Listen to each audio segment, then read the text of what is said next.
Everyone who thirsts, come to the waters.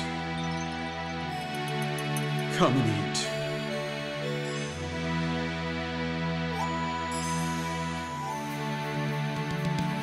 Listen diligently to me, and eat what is good, and let your soul... So a couple weeks ago, I did a teaching on the motivational gifts of Romans chapter 12.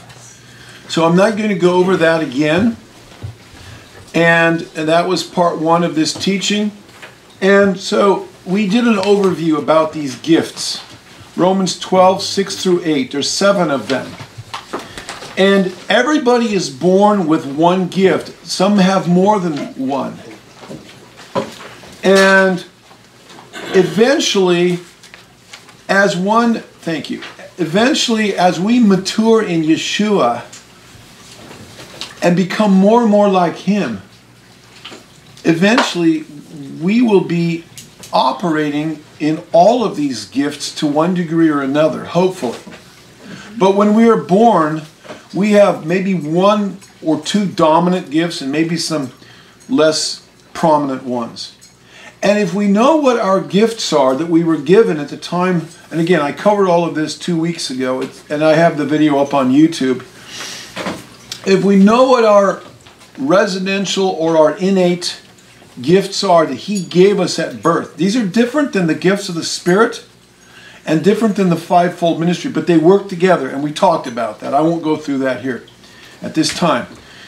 But if we know what our gifts are, it will help us, number one, and less importantly, in the secular world, in our jobs, or if we are in positions of leadership where we have to hire people, or if we are the head of a ministry, a pastor or an elder or an apostolic person or whatever, an overseer in the body of Yeshua, we can find people who demonstrate these gifts and use them, develop them and encourage them, and then launch them and raise them up, and they can help in the body of Yeshua to bless the body of Yeshua, to build up the body of Yeshua, so that, not so that it can be a bless me club, as you were just saying, but so that it can help spread the gospel and take it out there.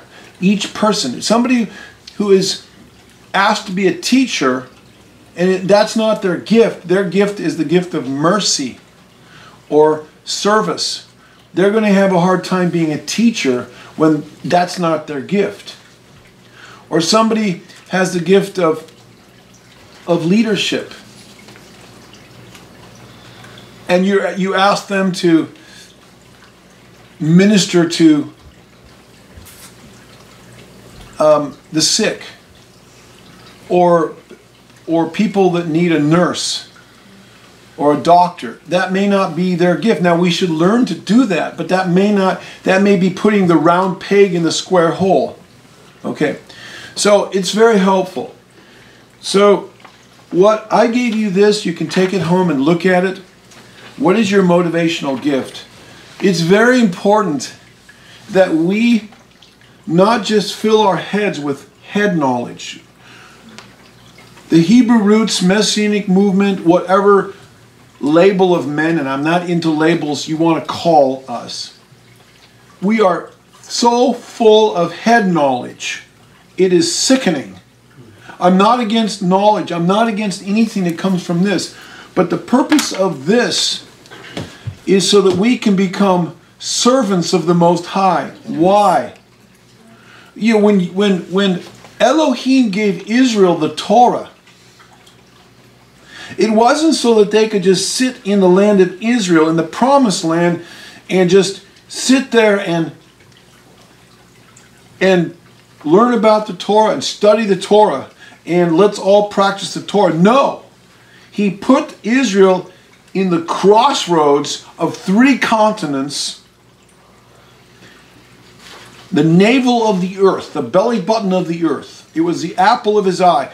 And the nations between Africa, Europe, and Asia, these 3 continents had to pass through the land of Israel. Why? He put them there so that they these nations could see what a great Elohim they had, and they had the Torah. If you look at Israel, you look at Jerusalem, most cities are built in places like on major rivers or seaports on the coast or places. Jerusalem is built in the middle of a country. There's no strategic importance. I mean, it's easily defended. But as far as for commerce, this was not a logical place to put it from a commercial standpoint or economic standpoint. But at the center of all the trade routes had to pass right through there. If you studied the geography and if you've been to Israel, you understand what I'm saying. And he put them there, and he put this beautiful temple there in the city so that they could be a light to the nations. Yes. But Israel was not a light to the nations. They went apostate. And then they split in half, and they got taken into captivity. And Yeshua raised up 70 elders for the 70 nations and 12 apostles for the 12 tribes. And he said, go to Jerusalem, Judea, Samaria, and uttermost parts of the earth. Well, most of us are not living in Jerusalem. In those days they were. But your Jerusalem is your family. Your Judea, your immediate family, my wife and my children. Your Judea is your outer family, your relatives.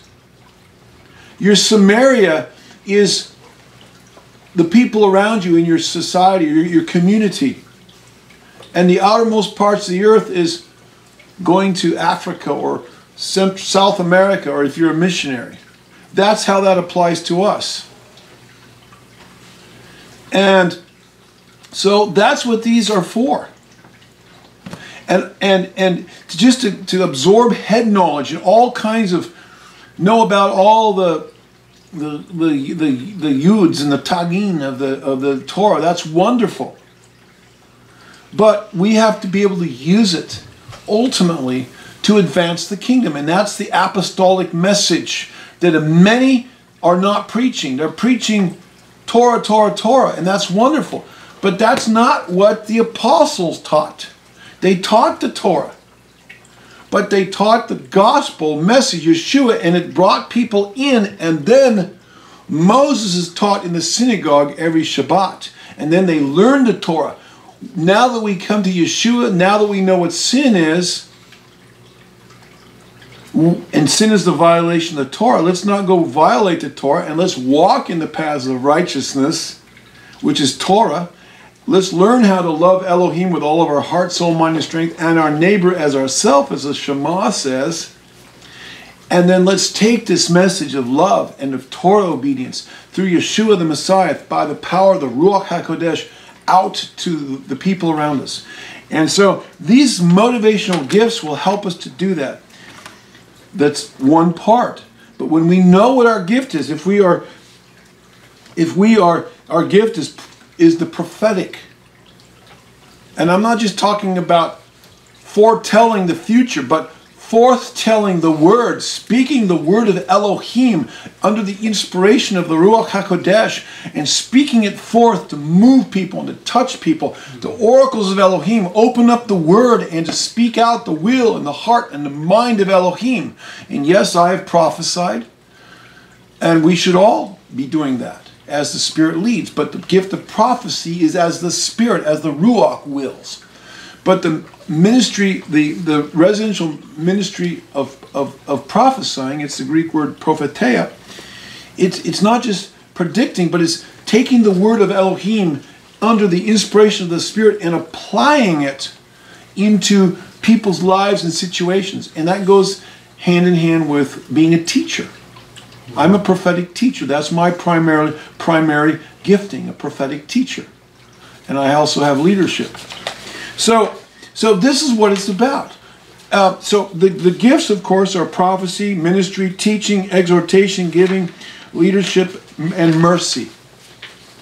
You can go, well, I want you to take these sheets home.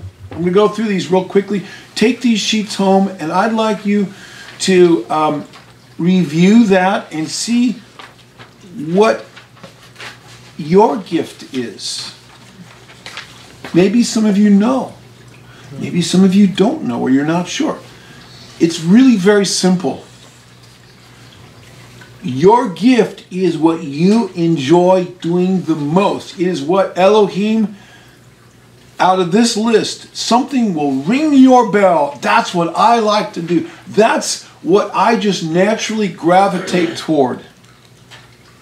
That's where I find my joy doing that. Maybe it's one or two things. That's where my anointing is. That's where my mission, my purpose in life is. So I want you to ask yourself, what is my gift? And the next question is, what am I doing with that gift? And am I using it for my glory? Or am I using it to serve Yeshua for His glory? And what am I being a profitable servant? Or am I burying my gift in the sand, in the dirt, like the unprofitable servant in the parable of the talents? This is a question that each one of us has to ask ourselves. So take these sheets home, and then when we get together the next time, I'd like to hear what you think your gift is. I'd like to hear what Yah, and pray about it, and ask Yah to reveal that if you're not sure. Or maybe you have one or two, or maybe three, or whatever. And then what are you doing? Or maybe how do you think these gifts can be fulfilled in the workplace? Many times people find jobs that relate to their gifts. They just naturally go in that direction. Many nurses and doctors have the gift of mercy and maybe service. Want to help people. Teachers often have the gift of teaching. You know, many leaders, entrepreneurs, people who are CEOs, they may have the gift of leadership and administration. You know, anyway, I'd like to hear what you have to say about this. Let's go through this real quickly. I'm not going to go through, in the first part of this, prophecy. I actually go through, it's the Greek word propheteia, and I go through looking at the Greek lexicons. I quote several here, and I give the meaning of them, of that word. I'm not going to go through this. You can go look at that yourself. Ministry, diakonia. It means serving or ministering. And those who execute the commands of others. That's ministry or service. Teaching, didaskaleia, means teaching or instructing that which is taught, such as doctrines or precepts. Okay, exhortation, paraklesis, means calling near, summoning, imploration, supplication, entreaty, admonition, encouragement, that kind of thing. Okay, giving. Some people just love to give. That's what they love to do. I mean, if they have money, if they have resources, that's what they want to do. Give of their time, their talent, and their treasure. They have the gift of hospitality. It has many manifestations. They want to share with other people that which they have been given. That's just what they love to do. Leadership. Praisteme means to set or place before or set over to superintend. They are great organizers. They're great administrators. They're out pioneering things. They're leading. That's just naturally what they do. And then you have the gift of mercy. Oh wait, it's going back. Here we go. And that's just a second. Leadership, and I go. Mercy is the last one. Yeah, mercy. Aleo means to have mercy on, to console, to succor one who is afflicted or in need of aid. Like I say, a lot of nurses, home health care people. I mean, people that work in homeless shelters. You know, I mean, anyway, it could be all kinds of things. Now, I pulled a couple of things off of the internet, and I have the web address here. I thought there were some other Christian ministries that really identified in a succinct way what these gifts mean, and I put that here. For example, a person with prophecy, this is on page 2 of your notes, a person with the motivational gift of prophecy applies the word of Elohim to a situation so that sin is exposed and relationships are restored.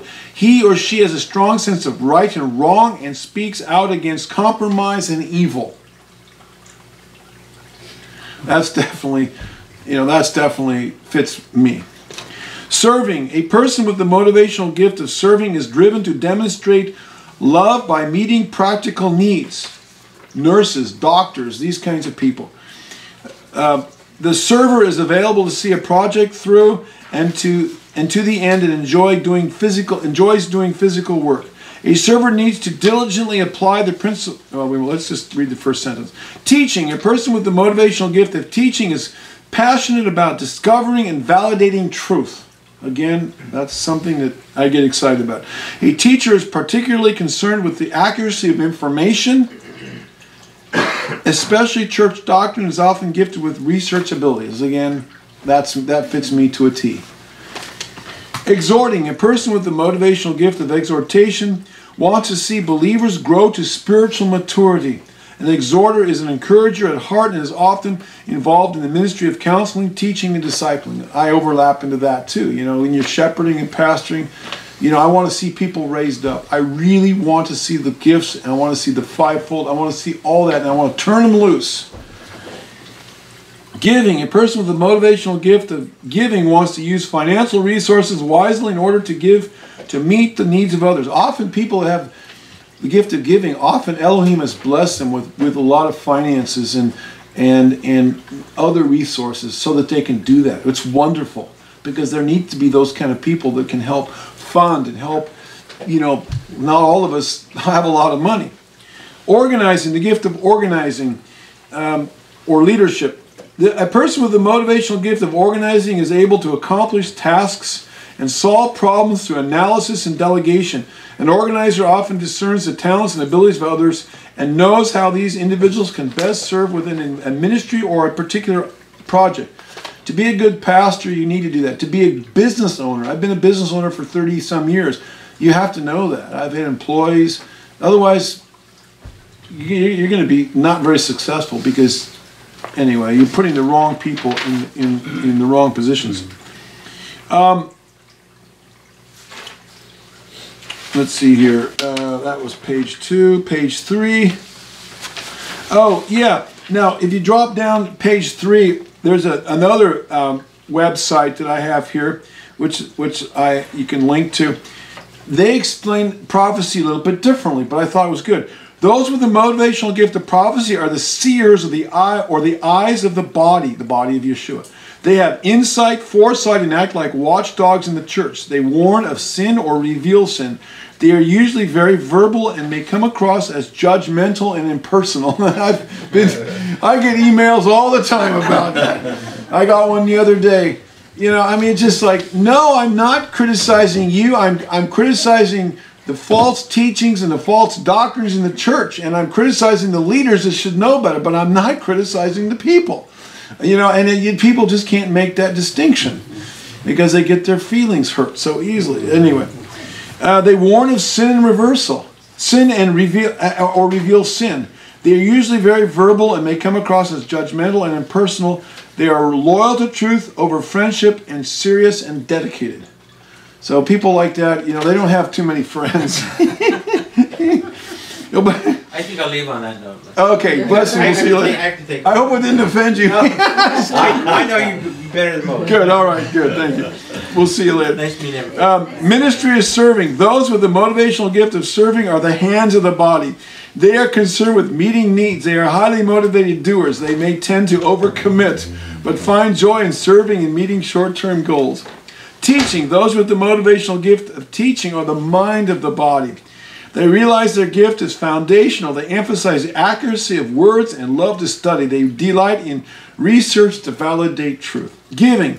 Those with the motivational gift of giving are the arms of the body. I really like, different parts of the body, how this particular teacher sees that. That's why I thought it was a really good website. And I'm reading it. I've got the link. I'm not plagiarizing it. I've got the link here on my notes. And anybody that wants these, I'll probably put this up on my blog and with links to these websites because I thought they were very good. They're Christian websites.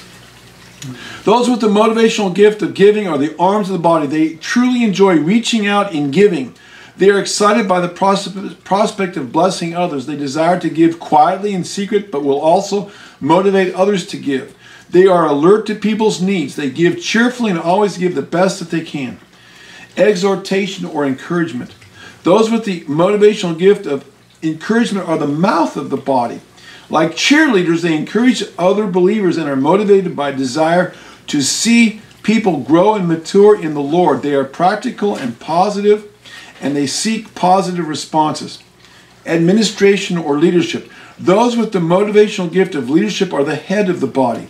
They have the ability to see the overall picture and set long-term goals. They are good organizers and find efficient ways. Often, a lot of these people are like firstborn type people.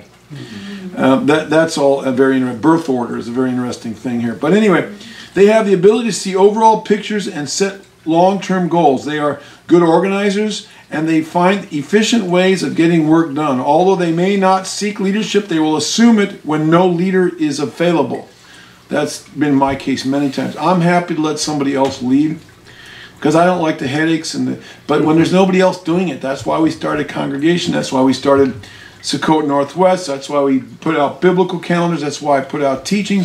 That's why we did this and that, because nobody else was doing it. And my wife and I are both firstborns, and we're both. I've been a business. Which gets real interesting. Like I say, when we're on the same page, look out, world! You can't stop us. When we're not on the same page, it's like World War III. But we know how to love and make up, so it's a wonderful thing.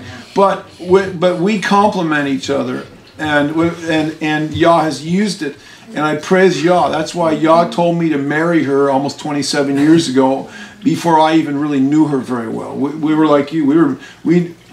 We knew each other for 9 months, which we do not recommend our kids. But we knew each other for 9 months before we were married, and we were engaged for 3 months. I didn't even propose to her. Yah told me to marry her, and I said, we're getting married. And she was like, he told my grandmother was getting married. That's 3 months for you too, yeah.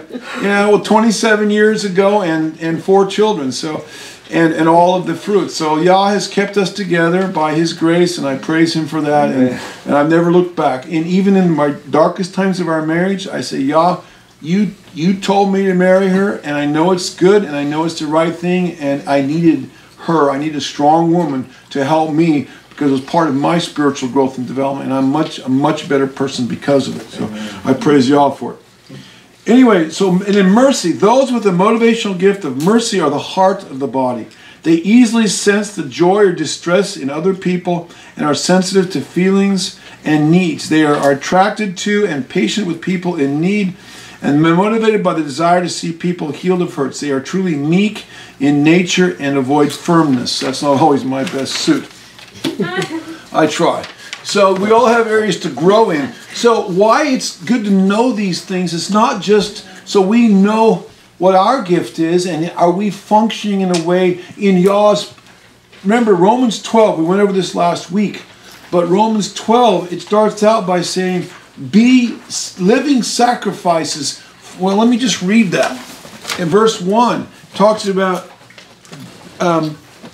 being conformed or changed, having your minds renewed or changed into the mind of Yeshua.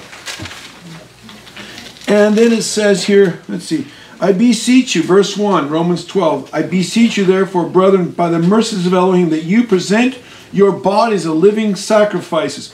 If you know what your gift is, your residential motivational gift, you'll know how to motivate people. You will be motivated as well. And you will be able to be a better sacrifice, a living sacrifice, if you know what your gift is and what makes you happy and what His perfect will is for your life. So that's a benefit of knowing what your gift is. You can be a living sacrifice, holy, set apart, kadosh, acceptable to Elohim, which is your reasonable service, which is what we have been called to do. That's our job, that's our mission. That's why he gave the talents out to people. The three people there in the parable of the talents in Matthew 25. And will we use those talents, or will we bury them and be an unprofitable servant?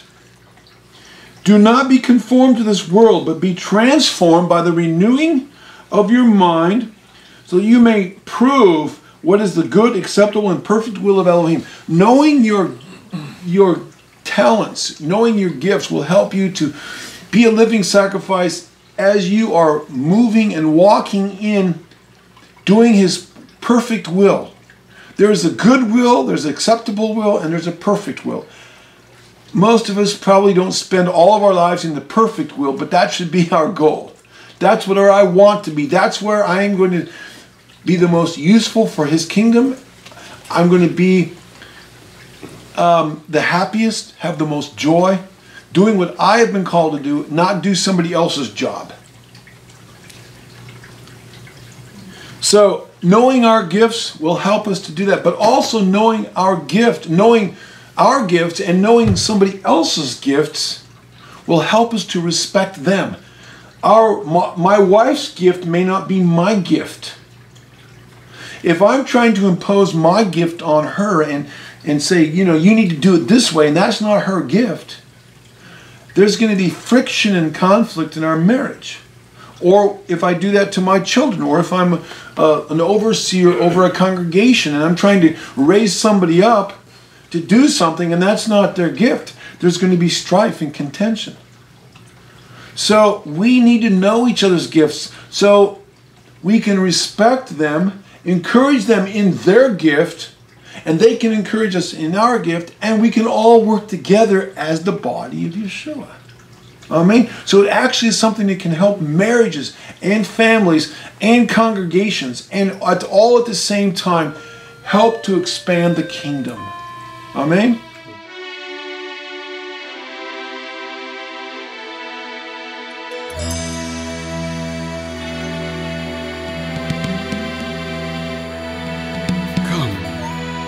Everyone who thirsts, come to the waters. Come and eat.